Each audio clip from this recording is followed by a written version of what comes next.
कर्म, बुद्धि और भाग्य में महान कौन? हिंदी कहानी। इंसान के जीवन में कर्म, भाग्य और बुद्धि, इन तीनों में कौन सबसे बड़ा है? चलिए एक कहानी के माध्यम से जानते हैं। एक दिन स्वर्ग लोक में कर्म, भाग्य और बुद्धि, ये तीनों चर्चा कर रहे थे कौन सबसे बड़ा है। कुछ दिन बीत गए लेकिन फिर भी ये तीनों इस बात का निर्णय नहीं कर पाए कि कौन बड़ा है।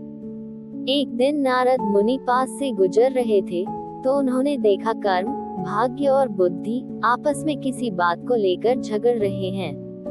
तो नारद मुनि तीनों के पास गए और पूछा, आप तीनों किस बात पर इतना झगड़ रहे हो?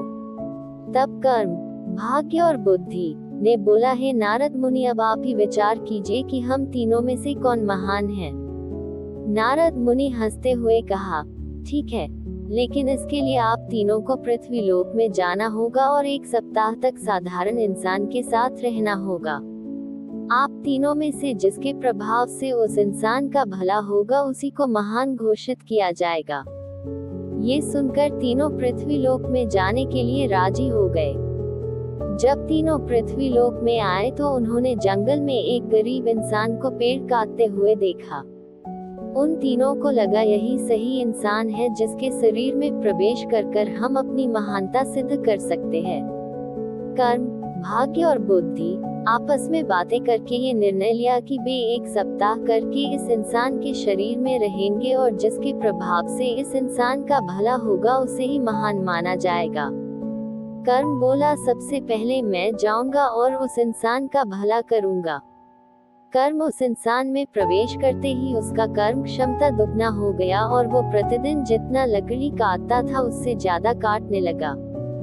ये देखकर वह इंसान बहुत खुश हुआ। पहले से ज्यादा लकड़ी तो वह काट लेता था लेकिन वह उतना ही लकड़ी बाजार ले जाकर बेच पाता था जितना कि वह पहले बेचता था, क्योंकि ज्यादा लकड़ी ले जाने के लिए उसके पास कोई सामान नहीं था। इसी तरह 7 दिन तक उसमें ज्यादा लकड़ी तो काट लिया लेकिन उन सब को बेच नहीं पाया और उसकी हालत में कोई सुधार नहीं आया। 7 दिन बाद कर्म उसके शरीर से बाहर आ गया और निराश होकर स्वर्ग चला गया। ये देखकर भाग्य बोला,